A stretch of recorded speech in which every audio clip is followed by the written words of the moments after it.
The Library of Lost Smiles. There was a young man named Leo. Leo lived in a very, very big city. The city was always loud and always busy. Everyone was always going somewhere, looking at their phones, and thinking about important things. But Leo felt alone in the big city.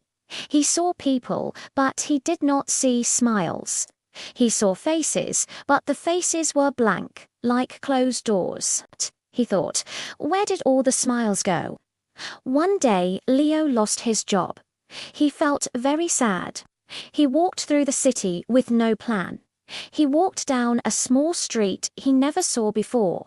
Between a tall building and a shop, he found a very small, old door.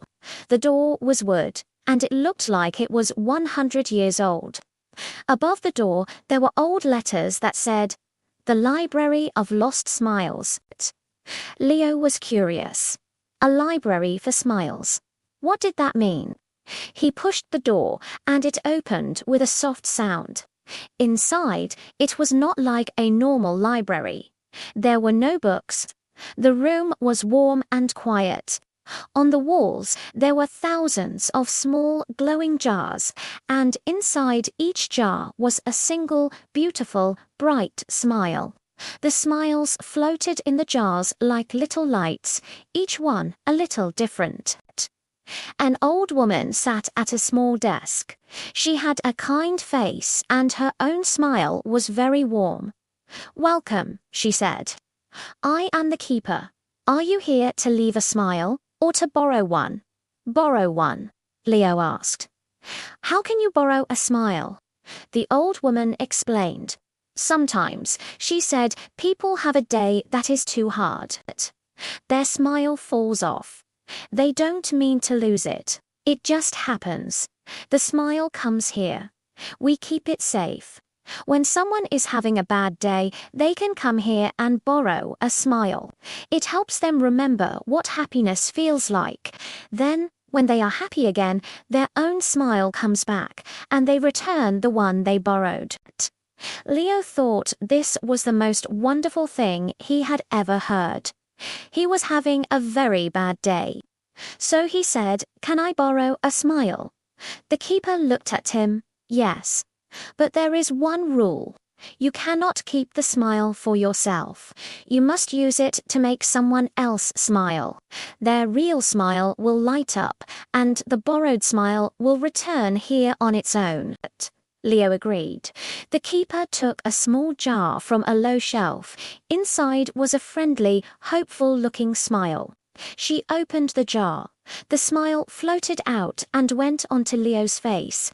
He suddenly felt his cheeks lift and a warm feeling in his heart. He didn't feel happy about his own life, but he felt the shape of happiness on his face. Leo left the library and walked back into the big city. He felt strange with this smile. He didn't make himself. He saw a woman sitting on a bench. She looked tired and sad. Leo sat next to her and gave her the borrowed smile. The woman was surprised. Then, slowly, her own real smile appeared. It was small, but it was real. At that moment, Leo felt the borrowed smile leave his face and, he imagined, float back to the little library. He saw a man trying to carry many boxes. The man looked frustrated. Leo helped him pick up a box that fell. Leo gave him the smile. The man was first annoyed, but then he saw Leo's kind face. The man smiled a thank you. Again, Leo felt the smile leave his face. All day, Leo walked through the city. He gave the borrowed smile to a child who dropped his ice cream, to a shopkeeper who had no customers, to a person who looked lost. Every time, his borrowed smile made their real smile come out. And every time, the borrowed smile returned to the library. At the end of the day, Leo was tired. But he did not feel sad anymore. He felt useful. He felt good. He walked back to the small street and found the little door. The keeper was waiting for him. "Did you have a good day?" she asked. "Yes," Leo said, "but I don't have the smile to return. It kept leaving me." "That is how it works," the keeper said. "You did not need to borrow a smile for yourself. You needed to remember that you have the power to make them look at." She pointed to a blank space on the wall. A new, small jar appeared. Inside was a bright, new smile. "That one is yours," she said. "You made it today when you helped the shopkeeper." It fell off his face from happiness, and it came here for safekeeping. Now he has a new one, and we have the old one as a memory. Leo understood. The library didn't just store lost smiles. It stored the proof of kindness. "Can I come back?" Leo asked. "Always," said the keeper. And he did. Leo started visiting the library every week. Sometimes he borrowed a smile to help him through a hard day. Sometimes he just came to look at the new smiles that appeared, knowing that each one was a story of a moment of happiness in the big, busy city. He never told anyone about the library. He knew that people had to find it on their own when they needed it most.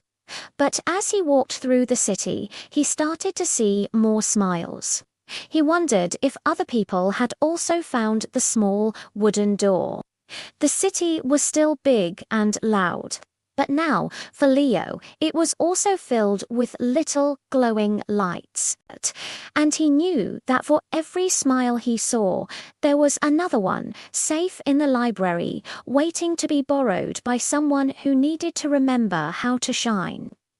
The story of the library became famous. Not because anyone wrote a new story about it, but because people felt it. They felt a little more kindness in the city. They saw more smiles. And if you ever feel very sad and find yourself on a quiet street, you might just see a small old wooden door. If you are brave enough to open it, you will find the keeper and the warm, quiet room, and all the lost smiles waiting to be shared.